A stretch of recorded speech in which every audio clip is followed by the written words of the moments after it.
एक बार की बात है, एक बाप के 2 बेटे थे, जिसका एक का नाम था रोहित, एक का नाम था मोहित। ये दोनों ही पुअर फैमिली से बिलॉन्ग करते थे। इन्होंने बचपन में काफ़ी ज़्यादा गरीबी देखी थी। बट एक दिन क्या होता है, जब ये 18-19 साल के हो जाते हैं, तो इनकी जॉब लग जाती है फ्लिपकार्ट कंपनी के अंदर। एंड इनकी जो सैलरी होती है वो 10,000 रुपये हर महीने की सैलरी होती है। ये 1 जून से काम करना स्टार्ट करते हैं और 30 जून तक काम करते हैं।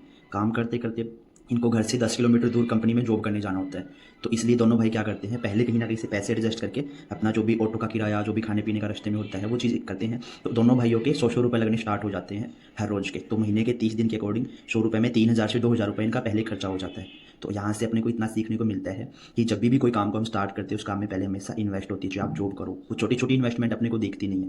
बट ये क्या होता है कि 1 जुलाई को इनकी सैलरी आती है, 2,000 रुपये जो थे वो ये दे देते हैं, फिर अपने पास रखते हैं। होता क्या है, जैसे ही 1 जुलाई को रोहित की सैलरी आती है, रोहित क्या करता है, 2,000 रुपये के कपड़े ले आता है, 2,000 कोई बाइक निकलवा लेता है ईएमआई पे, एंड फर्स्ट सैलरी की खुशी में 2,000 रुपये की मिठाई बांट देता है। एंड हेल्थ इशू भी रोहित का होता है, तो ये मेडिसिन में लगा देता है। अगर मेडिसिन में नहीं भी लगाता है, हेल्थ इशू नहीं होता है, तो क्या करता है, फैमिली यूज़ के लिए, जैसे चीनी चाय पत्ती, उस चीज़ के लिए, राइट, तो उसमें यूज़ कर देता है। तो पर डे ये यूज़ कर रेंट पे कर देता है। उसके बाद इसकी सेकंड मंथ में भी 10,000 सैलरी आती है, थर्ड में भी, फोर्थ में भी, फिफ्थ में। अब रोहित क्या करता है कि वो अपनी परमानेंट खुशियों के लिए पैसा इन्वेस्ट करना स्टार्ट करता है। अब मोहित इससे दूर हो जाता है, इन दोनों के बीच में लड़ाई हो जाती है। अब मोहित का माइंड सेट था, वो रिच माइंड सेट था। ये क्या करता है, उस 10,000 रुपये को कहीं पे भी यूज नहीं करता। वो बोलता है मेरे को नहीं किसी की गुलामी करनी, पूरी जिंदगी मेरे को जॉब नहीं करनी। वो एक बिजनेस में इन्वेस्ट करता है, एक बिजनेस को स्टार्ट करता है, एंड उस बिजनेस से वो अगले मंथ 20,000 का प्रॉफिट निकालता है। एंड बहुत ज़्यादा एफर्ट करते करते वो 2 घंटे 4 घंटे की नींद लेनी स्टार्ट करता है, एंड 16-16 20-20 घंटे काम करके वो बंदा अपने बिजनेस पे फोकस करता है। उसका बिजनेस धीरे धीरे ग्रोथ करते करते ऐसे ग्रोथ लेता है, देखो आप, थर्ड मंथ, फोर्थ मंथ में, फिफ्थ मंथ में, सिक्स मंथ में।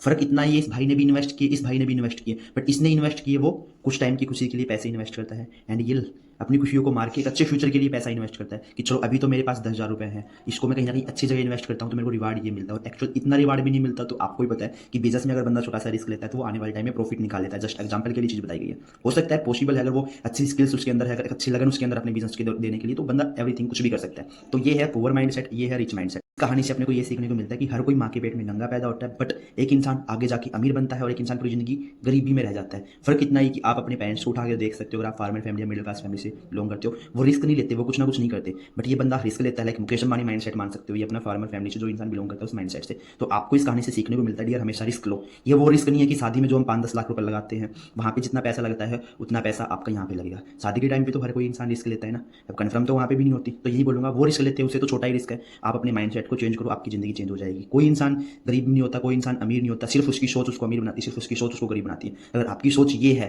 कुछ टाइम के इंजॉय, कपड़े पहनना, शादी में अच्छे दिखना, तो वो आपकी पुअर माइंड सेट वाली सोच, आपको पूरी जिंदगी में गरीबी निकालनी पड़ेगी। और अगर आपका माइंड सेट ये है, तो अभी अपनी परमानेंट खुशियां मार के आप कुछ ना कुछ अच्छे बिजनेस को स्टार्ट करो। बाकी मेरी साइड से यही है कि अगर आप अमीर बनना चाहते हो तो खुद के ऊपर इन्वेस्ट ना करके अपने फ्यूचर के ऊपर इन्वेस्ट करो। इन्वेस्टमेंट दोनों जगह है, इन्वेस्टमेंट के बिना तो चलता ही नहीं है। एक सांस में एक कदम में इन्वेस्टमेंट आज के दिन, ठीक है। सो कैसा लगा आपको कमेंट में बताओ, आपका माइंड सेट कैसा है, रिच माइंड सेट या पुअर माइंड सेट, तो जरूर से जरूर रिप्लाई करना।